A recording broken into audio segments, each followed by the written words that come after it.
It was a Saturday afternoon when my wife, Anna, waltzed through the door, smiling as if she'd just had the best day of her life. She carried a small paper bag with what looked like leftover dessert and hummed a tune. I asked where she'd been, and she casually said, "Oh, just a lunch date with an old friend." Something about the way she avoided eye contact told me there was more to the story. For months, I had been noticing small changes: late nights at work, sudden bursts of happiness followed by excuses to go out alone, and a new perfume she only wore when she went shopping. I had brushed it off at first, convincing myself it was just a rough patch. But today, that smile looked different. It was smug, almost daring me to question her. I didn't confront her right away. Instead, I pretended everything was fine, took the dessert she offered, and even thanked her. Inside, I was already putting my plan into motion.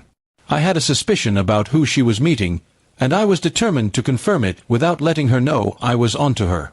The next week, I told her I was working late on Friday. In reality, I parked my car 2 blocks from the cafe she liked to visit. Sure enough, Anna arrived, dressed in the same outfit she wore for our early dates, the one she knew drove me crazy. But it wasn't me she was meeting. It was her old friend, a man I recognized from her old photos, a college fling she once swore meant nothing. They laughed, touched hands, and even kissed lightly before heading out together. My chest tightened, but I stayed calm.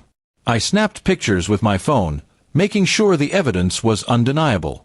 This wasn't just a casual lunch date. It was an affair. When she got home later that night, she gave me the same sweet smile and asked about my busy day. I told her it was exhausting but productive, hiding the storm brewing inside me. Over the weekend, I quietly made copies of our bank statements, house deed, and every important document. She had no idea I was preparing for war. By Monday, I had visited a lawyer. We went over my evidence, and he assured me the photos would help in court, especially since our state considered infidelity in divorce settlements. I felt a strange mix of sadness and satisfaction. Sadness for what we once had, satisfaction that she wouldn't walk away unscathed. That Friday, I came home earlier than usual, holding a small envelope. Anna was in the living room, scrolling on her phone. Without a word, I placed the envelope on the table. Inside were the photos of her and her lunch date, along with a printed copy of our divorce papers. Her smile froze.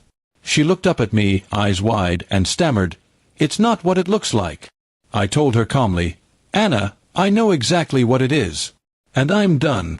She started to cry, begging me to talk about it, saying it was just a mistake. But I had already made up my mind. That night, I didn't stay at the house.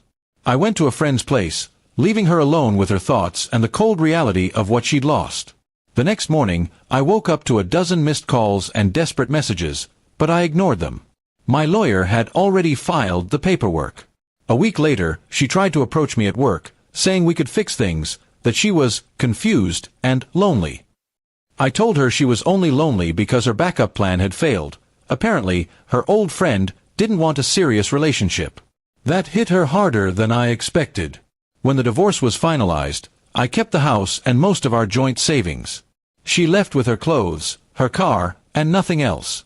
Watching her pack was strangely satisfying. She kept glancing at me as if hoping I'd change my mind, but I didn't. Months have passed since then. I focused on my career, traveled a bit, and started seeing someone new, a woman who respects me and values honesty. Anna, on the other hand, moved into a small apartment and works extra hours to get by. Sometimes, I think back to that day she came home smiling after her lunch date. She thought she was untouchable, that I'd never find out. But I did, and I made sure she regretted underestimating me.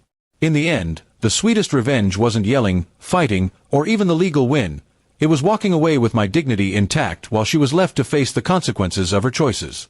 She lost not just her husband, but the life she took for granted. And that's a loss she'll never forget.